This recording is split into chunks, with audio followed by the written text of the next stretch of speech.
I'm not really from the blogging, internet type of generation.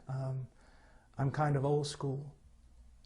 And I suppose all that stuff really has some value to it. But as I wrote recently, it really just burdens my heart, you know. You see all these young men blogging and fighting over theological nuances. And in a way, many of them haven't lived long enough to even know or at least experience what they're talking about.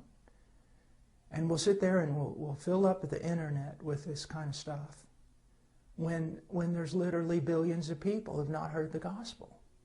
I mean, it's insane. If you're listening to this and you're a young man, this is probably not your time to write a book and change the world or have a blog that gets hits from all over the planet. This is your time to prepare yourself to become a man of God. Not to be on the internet, but to be alone with God in prayer until He pours out His Spirit on you and makes you a useful servant. And then go out and don't be involved in pouring water on a land that's saturated. Go out with your life and preach the gospel to the nations that don't know Christ. Why be alive? The need is tremendous. But I'm not going to tell you that the need is so tremendous and God won't get it done without you. God will get it done without you. But what a loss. What a loss of joy. I invite you to a life of just real sacrifice and a life of joy unspeakable and full of glory. Some of you young men, you need to think about this. You need to think about going out there and preaching the gospel, suffering for Christ and relishing that suffering. Now, I'm 49 years old and my body is broken into a million pieces. Like Robert Murray McShane said, you know, the Lord gave me a message and a horse, and I've killed the horse. And I feel that way, but I can tell you this, I'm glad. I'm glad. He's worth dying for, young men.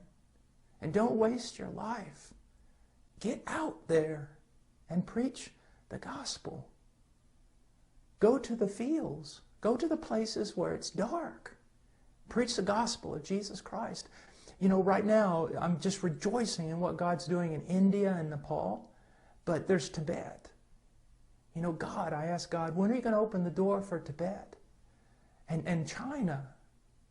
And when are you going to open the door for Mongolia? Young men, go somewhere and die, that only God and hell will know your name. God because He loves you, and His Spirit is powerful upon you, and hell because hell hates you. Go somewhere and preach the gospel. You know, I sometimes read the Puritans and Martin Lloyd-Jones and Charles Spurgeon, and then I look at the modern day preachers that we have been so blessed with. You know, men like John MacArthur and John Piper, and so many brilliant men, and all these men, they're older men, and they've studied a lot, and God's given them a voice. Young men, don't try to be them, at least not now. Go somewhere where John MacArthur and John Piper are not, and preach the gospel, and pray, and intercede.